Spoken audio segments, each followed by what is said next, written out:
पाठ 12 विराम चिन्ह पंक्चुएशन।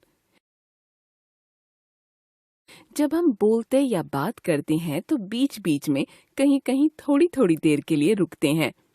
कभी प्रश्न पूछते हैं, कभी मना करने के लिए सिर हिलाते हैं, कभी हाथों से तरह तरह के संकेत करते हैं, कभी किसी बात पर आश्चर्य प्रकट करते हैं। वास्तव में ये सभी मौखिक या बोलचाल की भाषा की विशेषताएं हैं जिनका प्रयोग हर व्यक्ति बोलते समय करता है। मौखिक भाषा की इन विशेषताओं या चेष्टाओं को लिखित भाषा में व्यक्त करने के लिए कुछ विशेष चिन्ह बनाए गए हैं। इन्हीं चिन्हों को विराम चिन्ह कहते हैं। विराम शब्द का अर्थ ही है रुकना या ठहरना। मनुष्य बोलते समय तरह तरह की चेष्टाओं को व्यक्त करता है। इन्हीं चेष्टाओं को लिखित भाषा में व्यक्त करने के लिए बनाए गए चिन्हों को विराम चिन्ह कहते हैं।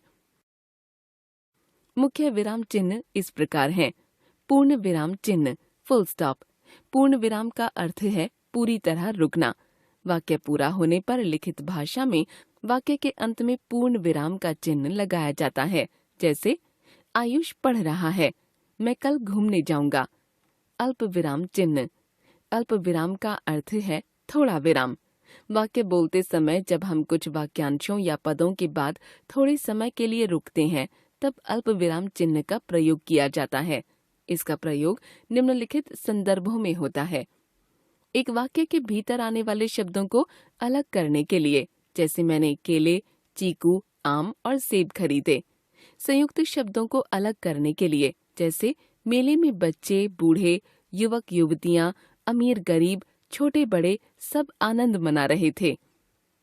लोगों के प्रश्न या कथन को स्पष्ट करने के लिए, जैसे मैंने पूछा आप कितने बजे आएंगे? उन्होंने उत्तर दिया शाम को 6-7 बजे आ जाऊंगा। हाँ, नहीं, बस आदि से वाक्य जोड़ने के लिए, जैसे हाँ कल आ जाऊंगा, नहीं मेरे पास नहीं है, बस अब और नहीं खा सकता। संबोधन के लिए, मोहन यहाँ आओ, बच्चों जरा शांत रहो। वाक्य में बीच में जो से आरंभ होने वाले उपवाक्य के पहले, वह लड़का जो कल यहाँ आया था आज वापस चला गया है। वह लड़की जिसने कल गाना गाया था आज स्कूल नहीं आई है। कुछ और जाने। वाक्य में 3 या 3 से अधिक शब्दों के बीच में अलगाव दिखाने के लिए अल्प विराम चिन्ह का प्रयोग किया जाता है। जैसे सुहास ने chocolate, burger, ice cream, pizza, cold drink आदि खरीदे। अर्ध विराम चिन्ह सेमीकोलन। जब हम एक बड़े वाक्य में कई छोटे उपवाक्यों को जोड़ते हैं तब अर्ध विराम चिन्ह का प्रयोग होता है। जैसे सोने से तार बनता है, तार से गहने बनते हैं, गहने स्त्रियों को बहुत प्रिय हैं।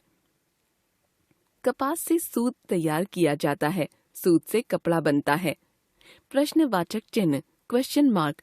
प्रश्नवाचक वाक्यों के अंत में प्रश्नवाचक चिन्ह लगाया जाता है। जैसे आप कब आए? क्या तुम्हारे पास कार है?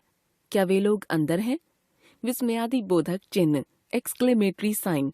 सुख, दुख, घृणा, आश्चर्य, शोक आदि का भाव प्रकट करने वाले वाक्यों के अंत में विस्मयादि बोधक चिन्ह का प्रयोग किया जाता है। जैसे उद्गार वाली उक्तियों के साथ, छी यहाँ कितनी गंदगी है। प्रशंसा, वाह, शाबाश। आश्चर्य, अरे, दुख, हाय। एक शब्द में संबोधन के लिए, ए मोहन, हे भगवान। विस्मय वाले वाक्यों के लिए, प्रशंसा, कितना सुंदर घर है। निंदा, कैसा बेवकूफ लड़का है। आश्चर्य, क्या बढ़िया साड़ी है देखो। ये वाक्य प्रायः कितना, कैसा, क्या आदि से शुरू होते हैं। निर्देशक चिन्ह डैश। इसका प्रयोग वाक्य के अंत में दिए गए उदाहरणों से पहले किया जाता है। सांप कई तरह के होते हैं, नाग, करैत, दुमुहा आदि। अपनी बात को उदाहरण या वितरण से स्पष्ट करने के लिए तुम उन्नति करो अपनी मेहनत और ईमानदारी से।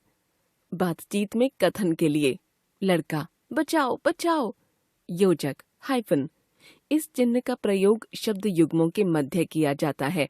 जैसे माता पिता, दिन रात, दाल चावल, छोटा बड़ा इत्यादि। कोष्ठक ब्रैकेट्स।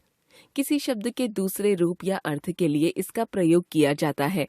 जैसे देश का नागरिक, देश में रहने वाला। उद्धरण चिन्ह, इन्वर्टेड कॉमास।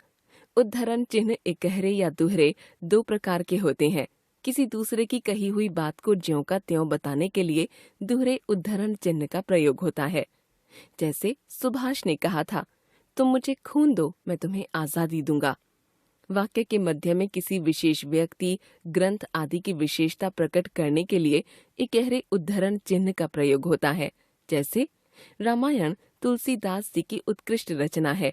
भारतीयों को दक्षिण अफ्रीका में कुली कहा जाता था। लाघव चिन्ह, साइन ऑफ एब्रीविएशन। इस चिन्ह का प्रयोग शब्दों को संक्षिप्त रूप में दिखाने के लिए किया जाता है। जैसे डॉक्टर डॉ, प्रश्न प्र, उत्तर उ, टेलीविजन टीवी। हमने सीखा मौखिक भाषा की विभिन्न चेष्टाओं को लिखित भाषा में विराम चिन्हों द्वारा व्यक्त किया जाता है।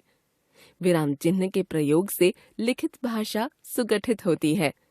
विराम चिन्हों के भेद हैं पूर्ण विराम, अल्प विराम, अर्ध विराम, प्रश्नवाचक चिन्ह, विस्मयादिबोधक चिन्ह, निर्देशक चिन्ह, योजक चिन्ह, उद्धरण चिन्ह, लाघव चिन्ह, कोष्ठक।